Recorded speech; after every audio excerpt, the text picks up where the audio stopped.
एक पहेली सुलझाने की कोशिश कर रही हैं। एक ऐसा शब्द जो आजकल हर जगह सुनाई देता है, डीप स्टेट। बिल्कुल, और ये शब्द सुनते ही दिमाग में कई तस्वीरें बनती हैं। हाँ, जब भी कोई बड़ी राजनीतिक घटना होती है, सोशल मीडिया पर यह शब्द जरूर उछलता है। तो सवाल ये है कि क्या दुनिया की सबसे ताकतवर सरकारों को असल में वो लोग चलाते हैं जिन्हें हम चुनते हैं, या फिर पर्दे के पीछे कोई और है? बिल्कुल। हमारे पास जो स्रोत हैं वो इस डीप स्टेट की कहानी में कुछ चौंकाने वाले मोड़ दिखाते हैं। और ये पहेली इसलिए भी दिलचस्प है क्योंकि इसका कोई एक सीधा साधा जवाब नहीं है। आज हम यही करेंगे। हाँ, दिए गए मटेरियल की मदद से इस पहेली के टुकड़ों को जोड़कर एक तस्वीर बनाने की कोशिश करेंगे। हम देखेंगे कि ये डीप स्टेट आखिर है क्या ये सच में कोई गुप्त संगठन है?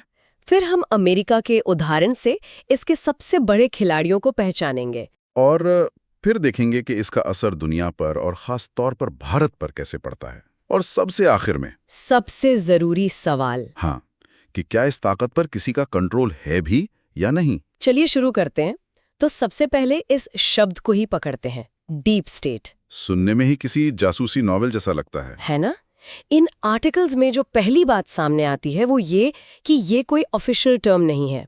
मतलब किसी संविधान की किताब में आपको इसका चैप्टर नहीं मिलेगा। तो क्या ये सिर्फ एक कॉन्स्पिरेसी थियोरी है, एक छिपा हुआ नेटवर्क जो चुपचाप सब कुछ कंट्रोल कर रहा है? यही तो सबसे बड़ा कंफ्यूजन है। और इन स्टडीज का एक मुख्य तर्क ये है कि इस विचार को देखने के दो बिल्कुल अलग अलग चश्मे हैं। अच्छा। पहला चश्मा वही है जो आपने बताया, एक गुप्त साजिश करने वाले समूह का जो चुनी हुई सरकार को कमजोर करने में लगा है। ये नजरिया अक्सर राजनीतिक बहसों में इस्तेमाल होता है। हाँ, ये तो मैंने सुना है। लेकिन ज्यादातर विशेषज्ञ और विश्लेषक जो दूसरा चश्मा लगाते हैं वो ज्यादा प्रैक्टिकल है। उनके मुताबिक डीप स्टेट कोई लोगों का समूह नहीं बल्कि संस्थाओं का स्थायी प्रभाव है। अच्छा, एक मिनट, संस्थाओं का स्थायी प्रभाव, इसका मतलब क्या हुआ? थोड़ा और आसान शब्दों में समझाएंगे? जरूर। इसका मतलब है कि किसी भी सरकार में कुछ संस्थाएं इतनी पुरानी, बड़ी और शक्तिशाली हो जाती हैं कि वो राजनीतिक मौसम के बदलने से प्रभावित नहीं होती। मतलब सरकारें आती जाती रहती हैं? बिल्कुल। सोचिए, प्रधानमंत्री या राष्ट्रपति हर 4-5 साल में बदल सकते हैं, उनकी कैबिनेट बदल सकती है, लेकिन देश की सेना, उसकी खुफिया एजेंसियां, उसकी नौकरशाही, हाँ, वो दशकों तक वहीं रहती हैं। उनके पास सालों का डेटा, अनुभव और एक इंस्टीट्यूशनल मेमोरी होती है। अच्छा। तो जब भी कोई नया नेता आता है तो नीतियां बनाने के लिए उसे इन्हीं संस्थाओं की सलाह और जानकारी पर निर्भर रहना पड़ता है। ये संस्थाएं ही वो गहराई हैं जो सतह पर होने वाले राजनीतिक बदलावों के बावजूद अपनी जगह बनी रहती हैं। समझी। तो ये किसी जेम्स बॉन्ड के विलन की कहानी नहीं है, बल्कि ये सिस्टम के अंदर की जड़ता और शक्ति की बात है। बिल्कुल। ये तो और भी ज्यादा दिलचस्प है।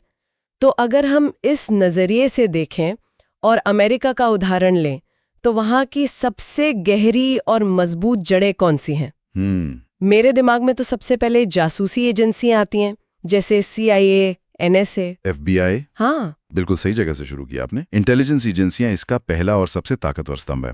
उनके पास जो जानकारी का खजाना है, जो ग्लोबल नेटवर्क है और जो विश्लेषण करने की क्षमता है, हाँ, वो उन्हें विदेश नीति से लेकर राष्ट्रीय सुरक्षा तक हर बड़े फैसले के केंद्र में रखती हैं। राष्ट्रपति को रोज सुबह जो ब्रीफिंग मिलती है वो इन्हीं एजेंसियों से आती है। तो जाहिर है वो जानकारी किस तरह से फैसलों के रुख को मोड़ सकती है। बिल्कुल। और जहां जासूस होंगे वहां फौज भी होगी। तो दूसरा स्तंभ पेंटागन, मतलब अमेरिका का रक्षा विभाग। सही। मैंने कहीं पढ़ा था कि उसका सालाना बजट दुनिया के कई छोटे छोटे देशों की कुल GDP से भी ज्यादा है। ये बिल्कुल सही बात है। ये तो अपने आप में एक देश जितनी ताकत है। बाप रे। एग्जैक्टली। पेंटागन सिर्फ एक सेना नहीं है, वो दुनिया की सबसे बड़ी नियोक्ता, सबसे बड़ी जमींदार और टेक्नोलॉजी की सबसे बड़ी निवेशक भी है। अच्छा। उसका पैमाना इतना बड़ा है कि उसके छोटे छोटे फैसले भी अमेरिकी और वैश्विक अर्थव्यवस्था में हलचल मचा सकते हैं। और यहीं से कहानी का तीसरा किरदार आता होगा। हाँ, और शायद सबसे पेचीदा किरदार। कौन? मुझे लगता है मैं अंदाजा लगा सकती हूँ। वो बड़ी बड़ी कंपनियां जो पेंटागन को हथियार, टैंक और हवाई जहाज बेचती हैं। बिल्कुल। जिसे पूर्व राष्ट्रपति आइजनहावर ने मिलिट्री इंडस्ट्रियल कॉम्प्लेक्स का नाम दिया था। हाँ, ये नाम तो सुना है। ये हथियार बनाने वाली कंपनियां, टेक्नोलॉजी सप्लायर्स और उनके कॉन्ट्रैक्टर्स का एक विशाल जाल है। और इनका काम सिर्फ हथियार बेचना नहीं है। तो और क्या करते हैं ये? ये लॉबिंग पर अरबों डॉलर खर्च करते हैं ताकि संसद ऐसी नीतियां बनाए जिससे उनके हथियारों की मांग बनी रहे। अरे वाह! तो एक तरह से ये सिर्फ मांग पूरी नहीं करते बल्कि मांग पैदा भी करते हैं। ये तो एक ऐसा चक्र है जिसे तोड़ना बहुत मुश्किल लगता है। सही कहा। इंटेलिजेंस कहती है कि खतरा है, पेंटागन कहता है कि हमें तैयारी करनी है, और ये कंपनियां कहती हैं कि हमारे पास तैयारी का सामान है। और चौथा स्तंभ, क्या वो नौकरशाही है जिसके बारे में हमने शुरू में बात की थी, वो अधिकारी जो दशकों से एक ही फाइल पर काम कर रहे हैं? हाँ, स्थायी नौकरशाही। ये शायद सबसे कम दिखाई देने वाला लेकिन सबसे टिकाऊ स्तंभ है। ये वो सरकारी अधिकारी, विशेषज्ञ और राजनयिक हैं जो किसी भी राजनीतिक पार्टी के नहीं होते। अच्छा। सरकारें बदल जाती हैं लेकिन वो वहीं रहते हैं। दशकों के अनुभव के कारण उन्हें पता होता है कि कौन सा कानून कैसे काम करता है, किस देश से कैसे बात करनी है, और कोई भी नई नीति जमीन पर कैसे उतरेगी। बिल्कुल। उनकी ये संस्थागत याददाश्त ही अपने आप में एक बहुत बड़ी ताकत है। नए आए मंत्री को शायद पता भी ना हो, लेकिन ये बाबू बता देंगे कि ऐसा ही प्रस्ताव 20 साल पहले भी आया था और क्यों फेल हुआ था। वाह! तो जब ये चारों स्तंभ, जासूस, जनरल, हथियार बनाने वाले और बाबू एक साथ एक ही दिशा में सोचने लगे, तो उन्हें किसी भी चुनी हुई सरकार के लिए नजरअंदाज करना लगभग नामुमकिन हो जाता होगा। बिल्कुल। अमेरिका के अंदर की तस्वीर तो अब काफी साफ हो गई है, पर मुझे लगता है कि जब अमेरिका जैसी ताकत छींकती भी है तो पूरी दुनिया को जुकाम हो जाता है। हाँ, सही कहा। जाहिर है इस तंत्र का असर सिर्फ सीमाओं के अंदर तो नहीं रहता होगा। बिल्कुल नहीं। और ये असर बहुत ही प्रैक्टिकल तरीकों से दिखता है। इन पेपर्स में कुछ उदाहरण दिए गए हैं। जैसे किसी देश में ड्रोन स्ट्राइक करने का फैसला, या नाटो को पूर्व की तरफ विस्तार करने के लिए प्रोत्साहित करने की नीति, या फिर किसी देश को अरबों डॉलर की सैन्य मदद देने या रोकने का फैसला। हाँ, ये सब फैसले सिर्फ व्हाइट हाउस में बैठे राष्ट्रपति की इच्छा से नहीं होते। इनके पीछे इन्हीं स्थायी संस्थाओं की महीनों की रिपोर्ट्स, खुफिया आकलन और रणनीतिक सिफारिशें होती हैं। अच्छा, तो ये सीधा कंट्रोल नहीं करते बल्कि माहौल ऐसा बना देते हैं कि फैसला एक खास दिशा में ही जाए। हाँ, इसे प्रभाव का नेटवर्क कहना ज्यादा सही होगा। वो सीधे तौर पर किसी देश की सरकार को नहीं चलाते, पर इंटेलिजेंस साझा करके, दूसरे देशों की सेनाओं को ट्रेनिंग देकर, अपने हथियार बेचकर और कूटनीतिक दबाव बनाकर वो दुनिया के कई हिस्सों में नीतियों का रुख अपनी तरफ मोड़ सकते हैं। तो ये एक तरह का अदृश्य आर्किटेक्चर है जो वैश्विक राजनीति को शक्ल देता है। बिल्कुल सही शब्द इस्तेमाल किया आपने, अदृश्य आर्किटेक्चर। अब इस चर्चा को भारत के और करीब लाते हैं। हमारे पास जो स्रोत है उनमें जिक्र है कि अमेरिका की इंडो पैसिफिक रणनीति में भारत एक बहुत अहम स्ट्रेटेजिक पार्टनर है। हाँ, खासकर चीन के बढ़ते प्रभाव को बैलेंस करने के लिए। तो इस डीप स्टेट का भारत के साथ क्या लेना देना है? ये बहुत महत्वपूर्ण सवाल है। इन रिपोर्ट्स के मुताबिक पिछले कुछ सालों में भारत और अमेरिका के बीच सहयोग बहुत तेजी से बढ़ा है। हाँ, ये तो हम देख ही रहे हैं। और ये सहयोग इन्हीं स्थायी संस्थाओं के स्तर पर सबसे गहरा है। जैसे दोनों देशों के बीच कई बड़े रक्षा समझौते हुए हैं। अमेरिका से भारत को हाई एंड मिलिट्री टेक्नोलॉजी मिल रही है। और साइबर सुरक्षा और आतंकवाद से जुड़ी खुफिया जानकारियों का आदान प्रदान अब एक आम बात है। बिल्कुल। ये सब इन्हीं संस्थागत नेटवर्क्स के बीच हो रहा है। लेकिन यहाँ एक बारीक लाइन है। क्या ये कहना सही होगा कि भारत पूरी तरह से स्वतंत्र है?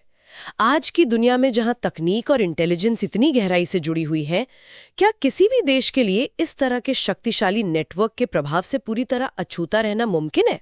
आपने बहुत अच्छा सवाल उठाया, और स्रोत भी इस बात को मानते हैं कि प्रभाव तो पड़ता है। जब अमेरिकी थिंक टैंक्स या रक्षा विभाग की कोई रिपोर्ट भारत की नीतियों के बारे में कुछ कहती है तो दिल्ली में उस पर बहस जरूर होती है। हाँ, वो तो स्वाभाविक है। लेकिन, और ये सबसे जरूरी बात है जिसे ये सारे पेपर्स हाईलाइट करते हैं, भारत अपनी रणनीतिक स्वायत्तता, स्ट्रेटेजिक ऑटोनॉमी को लेकर बहुत सजग है। मतलब ये कि अमेरिका के साथ ये साझेदारी एक औपचारिक सहयोग है, ये किसी के एजेंडे का हिस्सा बनना नहीं है। इसके कुछ उदाहरण हैं? भारत रूस से भी हथियार खरीदता है और तेल भी। वो चीन के साथ SCO में भी बैठता है।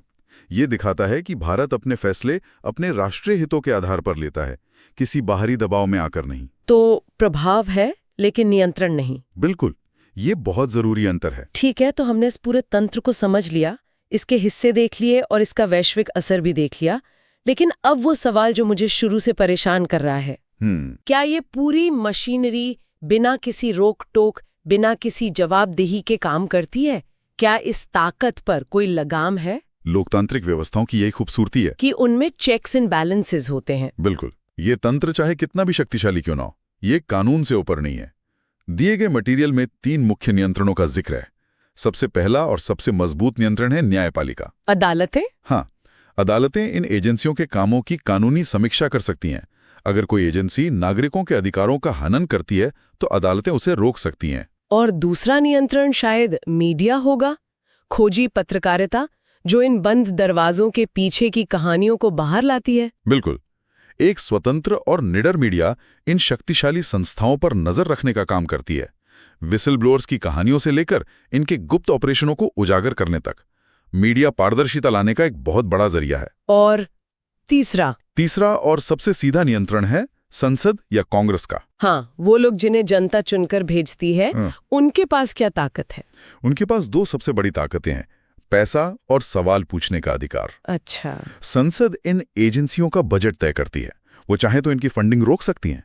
इसके अलावा वो जांच के लिए समितियां बना सकती है और इन एजेंसियों के प्रमुखों को बुलाकर उनसे कड़े सवाल पूछ सकती हैं। क्या ऐसा कभी हुआ है? हाँ बिल्कुल। अमेरिका के इतिहास में 70 के दशक में चर्च कमेटी की जांच एक मशहूर उदाहरण है, जिसने CIA के कई गैर कानूनी कामों का पर्दाफाश किया था। और उसके बाद कई बड़े सुधार हुए थे।